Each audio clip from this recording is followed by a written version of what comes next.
The Columbus Blue Jackets seem content to take all of the monsters again this season, but there are still a couple of them hanging out down there in Cleveland, and I thought we would do a little Monsters Monday check-in as they make a push to the playoffs. So that's going to be what's on today's special bonus episode of Locked on Blue Jackets. You're Locked on Blue Jackets, your daily podcast on the Columbus Blue Jackets, part of the Locked on Podcast Network, your team every day.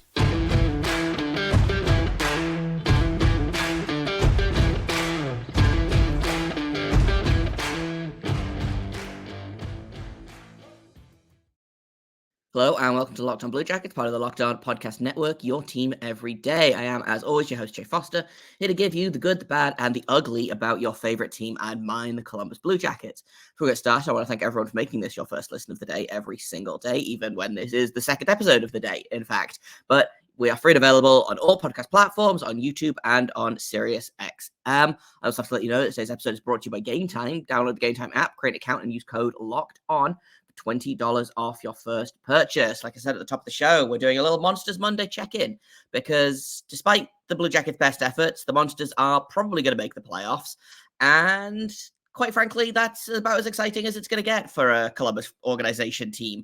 So I've got friend of the show, my wonderful co-worker over at the Calder Times, Deana Weinheimer, here to talk a little bit about the Monsters, the guys they picked up at the trade deadline, what this playoff push could look like for the Monsters. And we're also going to talk a little bit about the newest Blue Jackets call-up that happened literally as we hit recording. So I'm going to go ahead. We'll bring Deana in. Welcome to the show, Deana. Glad to have you as always. Sorry that the Blue Jackets keep taking all of your boys away. The pain is real. That's all I have to say. The pain is real. So let's start off with just kind of the Monsters are second in the division right now. They're kind of fighting for that first seed spot with Syracuse. Dropped a couple of games in a row to Hershey, which I mean is understandable because the Hershey's going to Hershey. How do the Monsters look as they kind of make this final push to the end of the season? Well, I will say that this is not the Monsters that we have grown accustomed to over the first, 7/8 or so. I'm not a math person, but the significant chunk of this season. And that's honestly through no fault of their own. I will say that since the trade deadline, it has been a completely different Monsters team because of the call-ups, the emergency recalls that you alluded to. Since that time, the Monsters have had 2 overtime wins and 4 losses. Again, totally out of character for this Monsters team. But at one point before Trey Fix-Wolanski got sent back down to the Monsters, which I believe was yesterday on Sunday, they had, between injuries and call-ups, 7 of the top 8 scorers out. It's kind of hard to do things whenever your team is that much in I don't want to say turmoil, but that crazy. There's no consistency with the lineup. Again, not their fault. The Monsters are skating 3 ECHL call-ups right now, and it's terrible. It's pain, but this team has been really fighting to stay in there. I mean, whenever they do have a close game or in those overtime losses, it's just a team that's not giving up. Yeah, for sure. And the good news is that the season is almost over up in Columbus. You guys they managed to kind of put a quite a big cushion on the season, I think. They were at the top of the North Division. They were 5th in the AHL for a good chunk of the season. So even though they are losing games now, it could be a lot worse. We saw last year just how decimated the lineup was in both Columbus and Cleveland due to injuries in Columbus and injuries in Cleveland, and then the call-ups, the send-downs, etc., etc.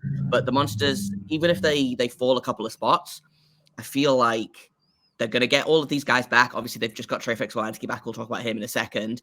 It's going to get better for Monsters fans. You know, their season finishes later than the NHL season, so they're going to get all of their guys back. All of them, I believe, were papered down to, or all of the important guys were paper transaction down at the trade deadline to play to be eligible for the AHL playoffs. So it's rough right now for Monsters fans, but it's going to get better. And I think it's going to get better immediately because they've got their guy back. How important is getting Trey Fix-Wolansky back for the Monsters? Well, I think of course, that's huge. That's the biggest get that they could get, right now. The biggest thing is how huge is it that they're getting Trey Fix-Wolansky back before they head to Grand Rapids to face the Griffins on Wednesday night? Trey Fix-Wolansky leads the Cleveland Monsters in scoring against Grand Rapids this season. In 6 games, he has 4 goals and 5 assists. And considering points, yeah, and considering the players below him are kind of out injured, Marcus Bjork, Hunter McCown, and then the rest of the guys are with the Jackets and Brendan Gaunce, Carson Meyer, Mikhail Putia.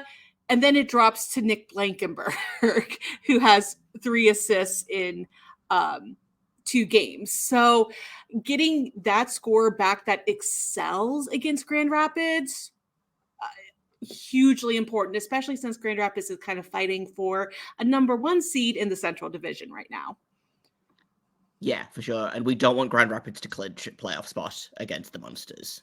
Because that can't happen. They can do if they win on Wednesday night, and we do not want that. Obviously, we've talked about all of these guys are missing. You mentioned 7 of their 8 top scorers were out. A couple of other guys are injured. Who stepped up in the past kind of 3 weeks or so since these kind of call-ups started? Who has stepped up for the Monsters? Well, it probably doesn't surprise you to hear that the guy that just got the call up today, Tyler Angle, has been one of the top scorers since the NHL trade deadline and all of these moves started happening. I mean, he's, 2 goals, 1 assist. He has been so critical in trying to stabilize that top 6 in Cleveland. Jake Gaudette has been another scorer. 2 goals, again, just trying to will his team into some victories. But honestly, the biggest one, and unfortunately is out injured still, I believe, is Hunter McCown. 2 goals, 2 primary assists. So not only is he getting it in the net, he's making his players around him significantly better. And then just coming out of the gate, Stefan Matteau, he's been out since late October. So pretty much the bulk of the season, comes back in 1 game over this past weekend series with Hershey, gets 2 primary assists. So on top of Fix-Wolansky, they're getting Stefan Matteau back. And yeah, so that's going to help the rest of these players elevate their game moving forward through the rest of the season. 100%. And they're getting a couple more guys back off injury, I believe. So we'll talk about those guys in just a second here on Locked On Blue Jackets. First, I've got to tell you guys all about Game Time. Game Time is the only site I use to buy tickets. I go to a lot of Sharks games. I went to a Blue Jackets game back in November, and Game Time was the app I used. I don't use any of the other competing ticketing services just because Game Time is so much better than them.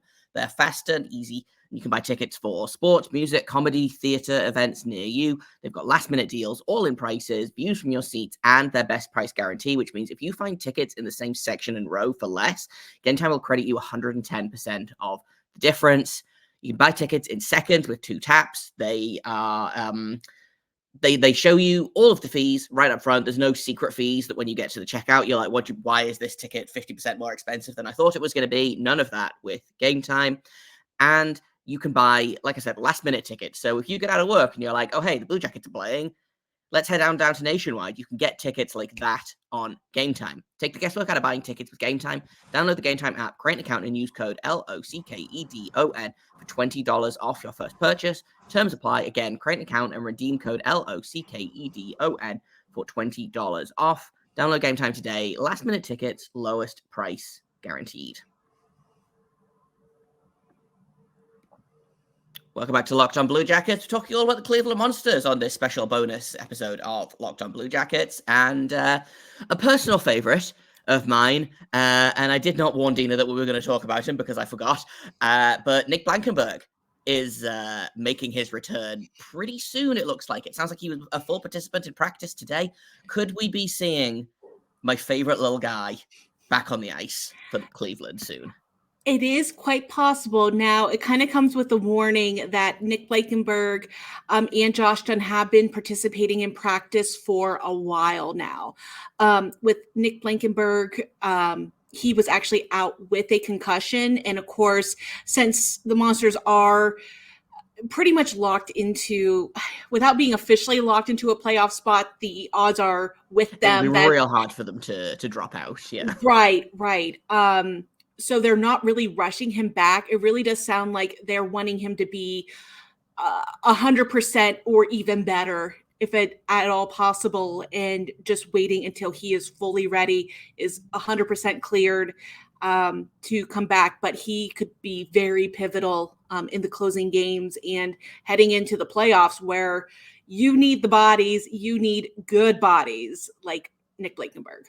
100%. And Josh Dunn as well, who is a guy that I was really excited about this season. And I just looked up, and he's only played 16 games this season. Like that feels like a sizable loss for a guy that was a pretty serviceable bottom six NHL player.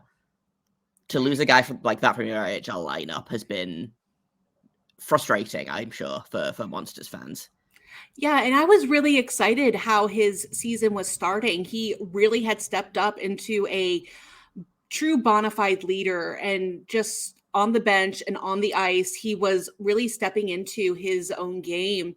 And then, he was great with us in the media, and then he went down, and it's been a hole they really haven't been able to fill, because Josh Dunn is Josh Dunn.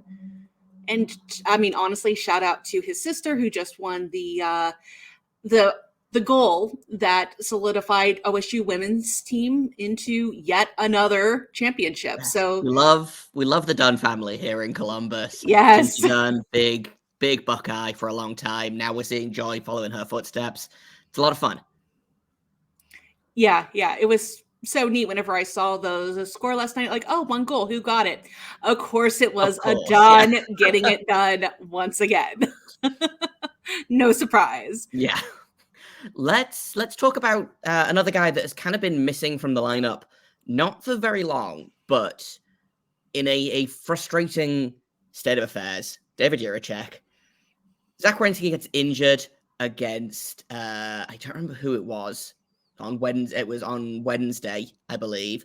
They're not sure it was in Detroit, I think, actually. They're not sure if he can go in Colorado. They call David Jiricek up. Turns out Werenski is good to go. Plays probably way more minutes than he should have done, considering he's not 100%. They send Jiricek back, and then he flies out to Colorado, does nothing. Maybe even flies to Vegas with the team and then gets sent back to Cleveland. Doesn't make it in time for the game. Missed an entire weekend of hockey on a team that could really have used a guy like David Jiricek. Like, the Monsters struggled to score in this series against Hershey, and David Jiricek does a lot of good things, up to and including that big booming shot he's got from the point. I feel like the Monsters could really have used him this weekend. How worried should we be about the fact that David Jiricek seems to spend more time kind of ping-ponging back and forth between the NHL and the AHL and across the country, when really what he should be doing is staying in one place and playing? One thing about David Jiricek, first of all, that was just a completely unenviable set of circumstances that he was unable to make it back in time on Sunday, to where the Monsters had to skate a player down. So they literally had an open spot on the ice. They had no one else that could. Yeah, he could have just showed up late and out. Which we can talk about the other half of that unfortunate situation here in a little bit if you'd like. But one thing that head coach Trent Vogelhuber has come out and saying is David plays significantly better whenever you can get him emotionally invested in the game and like emotionally kind of riled up. So if you like really get him kind of mad and going, he does amazing. I mean, there was one game, I am trying to remember which one it was. I believe it was the overtime winner. I'm double checking here. I am so sorry. It was an overtime winner versus the Wilkes-Barre Scranton Penguins back on March 17th. So we're getting, to the final minutes. Team pulls their goalie. They're just really trying to get back into it. Jiricek is heated. It had been a really just scrappy affair. 1839, absolute bomber of a shot from the blue line on a set play. That was, I believe that one was drawn up by Mark Letestu, Jackets legend. Yes, we love Mark Letestu. Yes, to tie the game. And then Stanislav Svozil also gets a little heated, gets emotionally invested in the game and gets the game winner on a power play. So David is definitely one that needs more consistency. If right now you're getting the best out of him while he's, like they said, emotionally invested, let's kind of work on that a little bit. How can we get a little bit more consistency? But consistency cannot be found when he's missing practices, going back and forth. He's missing game time. I know he wants to be in the NHL. I know he believes he is an NHL player. I know he can be an NHL player. I think a lot of people know that. But he has to find that consistency in order to make it up there full time. Yeah, it's just it's a really annoying kind of like catch-22 of he knows that he can be in the NHL, and then as soon as he gets to the NHL, it throws off that consistency, and he gets sent back down. And I talked about it on this morning's episode of the podcast. Actually, I talked a little bit about like, I get it. They had to call someone up. It might as well have been Jiricek, but why? Like, if they knew that it was only a maybe, and they knew they had to get him across the country, like, pick literally anyone else and have Jiricek stay where he is. And I don't know. The whole thing is really frustrating. And I like you said, he plays better when he's emotionally invested and when he's riled up. Like, maybe this is all some secret plan to just really rile him up for the playoffs. And he's real mad. He's like, you know what? I'll show you guys, and I'm going to score a point per game in the Calder Cup playoffs. Like, some kind of galaxy brain thinking over here. Galaxy brain. Let's put on the tinfoil hats and we're just making him mad so he plays better. That's what it is. Yeah. Okay. I mean, as long as it works. Right. Let's take another quick break, and then when we get back, we have to do what we always do on a Monsters Monday. We're going to check in with the goalies, because you know how we feel about goalies here on Locked On Blue Jackets. So we're going to do that in just a second. First, I want to tell you guys about Sleeper. We're almost through the season right now. The Blue Jackets, I think, are ready for the season to be over, as am I, as is Deana, I'm sure. But regardless of all of that, you can win big by playing Daily Fantasy Hockey on Sleeper, the official daily fantasy app of the Locked On NHL Network.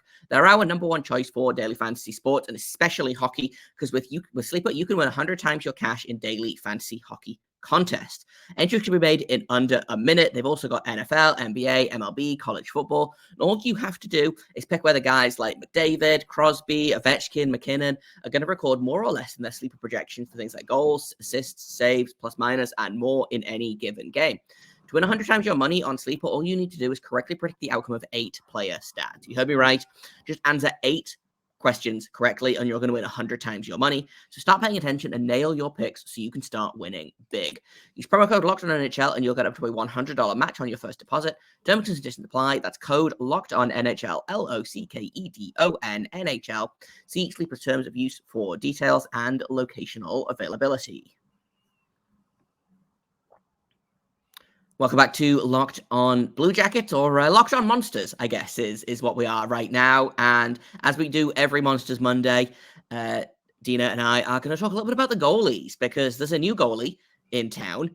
How has Malcolm Subban been settling in? Because I was pretty excited about this acquisition, not because I think Subban is like a game-breaking goalie, but just because it would allow Jet Greaves to get some rest and be able to take literally any game off without having to put Pavel Chayan in, who I like Pavel Chayan a lot. He's not ready to take on some heavy lifting in the AHL yet. So they bring in Subban, who it feels weird to say is a veteran goalie at this point in the game. It makes me feel very old. But how's Subban looked for the Monsters so far? Well, first of all, I do want to say that it is believed that by having Jet Greaves and Malcolm Subban running this tandem, that they are the first goalie tandem comprised of persons of color in the American Hockey League. Oh, So that's fun. yeah, Yes. so for a team like Cleveland that is so ingrained in the community and giving back and really helping children that are disadvantaged or just of a multicultural hotbed that Northeast Ohio is, it's really cool to have that kind of milestone hit up there. So just a little fun fact that I came across. So, but Malcolm Subban unfortunately has kind of fallen victim to the turmoil that is the Monsters roster right now. In the 2 games that he has faced, he is an 8.53 with 10 goals against. But if you think about it, one of those was against Hershey, which was a 5-spot dropped on him. So it's really difficult, but he has really put up some really nice numbers in the 31 games that he faced as a member of the Springfield Thunderbirds, having a 294 goals against average, a 907 save percentage. I mean, honestly, it does look like he is settling in really well. From all accounts, he and Jet Greaves are getting along wonderfully, which is really important for a goalie pair to get along so they can trust each other. He's been, from what I hear, has been getting really acquainted with Jet, with the defense, and just things are working out great. He is a wonderful veteran. He's been in the league since 2013, 2014. And it's just been a really nice fit once they get a little bit more consistency in the skater core. I think we will see some amazing things out of these 2 netminders. Yeah, and it's tough coming into a completely different defensive system as well. Yeah. I feel like Springfield is a very different team than Cleveland. So yeah, I think Subban was a great ad, I think. For the Monsters. They needed literally any other goalie that wasn't a baby. And as much as I like Jet Greaves, we're going to talk about him in a second here, I do think they have been overplaying him, and now they don't need to do that as much. He's still the guy, but they can let him rest as they kind of go down the stretch here, and then he's going to be ready to go and be that all-star that we know he is in the playoffs. I'm really excited about Jet Greaves. Let's talk about Jet Greaves. How's he doing? Is he still as good as we know he can be, or has he kind of fallen off a little bit? Because it felt unsustainable, the play he was on, but he just keeps on going. Jet Greaves has just been such a revelation in goal. Basically ever since he entered the league in 2021, 2022. I always keep on forgetting that technically he's a year behind in development, considering the COVID year his league that he was in sat out the entire year. So there was a whole year where he didn't play hockey, but Jet Greaves still doing Jet Greaves things. It's hard to believe that even though, it has been, we've covered it so many times, it's been rough here for the past few weeks. But he is still, racking up wins. He has 2 wins since the 8th, but even with all of that, he still leads the league in wins with 27 through 41 games played. I mean, yeah, he's still doing quite well. I don't know how he's putting it together, but he is nothing but consistent. Yeah, he's, again, I'm a big fan of Jet Greaves. We all know this on the show. Same. I got a chance to talk to him at the AHL All-Star game. Just the nicest young man in the world. I don't know if I've told this story on the podcast, but I went up to him in the locker room and said, do you have a couple of minutes for a chat? And he was like, yes, absolutely. What's your name? I introduced myself, and he goes, hi, nice to meet you. I'm Jet. And I was like, buddy, I know. It's okay. But just so polite, so nice. And it's always really nice when guys who are, nice guys find success. And I think we're going to find Jet Greaves finding success in this league for a very, very long time. I spoke to a friend of mine, a goalie scout, Greg Ballack, in an episode last week, and he thinks that Jet Greaves might bounce around the NHL as kind of a backup third stringer for a little while. I've decided I don't want that. I would like him to stay in Cleveland forever, if possible. Yes. But the Blue Jackets could definitely do a lot worse than having a tandem of Greaves and Subban as they kind of ramp into the playoffs. We're going to finish up Monsters Monday, as we always do, where I asked Deana about any players that I've forgotten to mention that she wants to bring up, because there's always one that I'm like, oh yeah, I should talk about that guy, and then completely forget. Who haven't we talked about that you think maybe kind of needs, hey, we should acknowledge this guy and what he's doing, because it's a lot of fun?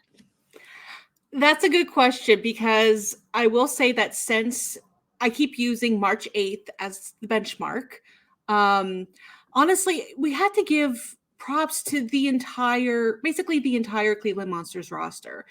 Since then, they have had 21 separate players hit the score sheet, which, everyone is trying. They are truly trying to will some wins out of here. Jakob Zaboral looks to be hitting his stride with Cleveland. Finally got his first assist on Sunday's game against, sorry, not Sunday's game, but the game before, because that one was a shutout. I prefer not to talk about that game. But yeah, that in the ECHL call-ups, they're trying their best. And honestly, I got to give props to everybody. If I had to call out one person in particular, let's do James Malatesta, because he got recalled. It's his body of work. He earned that recall. Yes, James Malatesta is going to be a problem in the AHL for years to come. I feel like he's got that Trey Fix-Wolanski energy about him. I love him. And he's a lot of fun. It's a lot of fun to watch. Well, as always, delightful to have you on the show, Deana. Great to get an update on the Monsters, who again are even struggling at the minute, are still much more successful this season than the Blue Jackets have been. And hopefully we can get together again when the playoffs are official and they know who they're facing, and we'll do a big Monsters Monday playoff special. So where can, before we finish up, where can people find you and your work about the Monsters online? So you can find me on X at Deana Weinheimer, DeanaWeinheimer.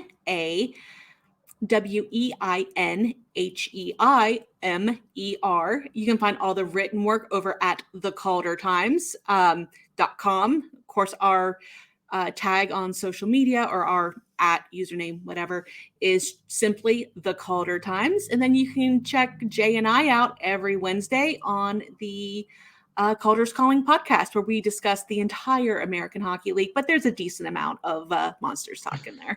We do get into the Monsters a lot, because at the end of the day, it's our podcast and we can talk about what we want. So. Yep.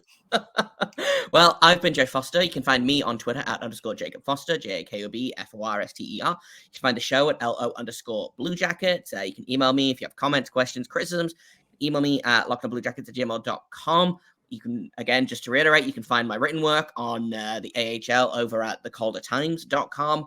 And thank you for listening, for making it your first listen of the day, or maybe your second listen of the day, considering it's like 6 p.m. Eastern.